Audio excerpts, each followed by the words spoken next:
Hey guys, and welcome back to this channel. In this video, I'll be showing you guys how you can remove text from your background without using the blur in Capcut PC.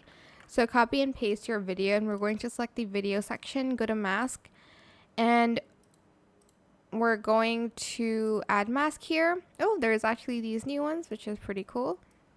We're also just going to use the rectangle one here, and we're going to select a part where there's no watermark. Go to basic and place it on top of that. Go back to mask and you're going to feather it out, but not too much.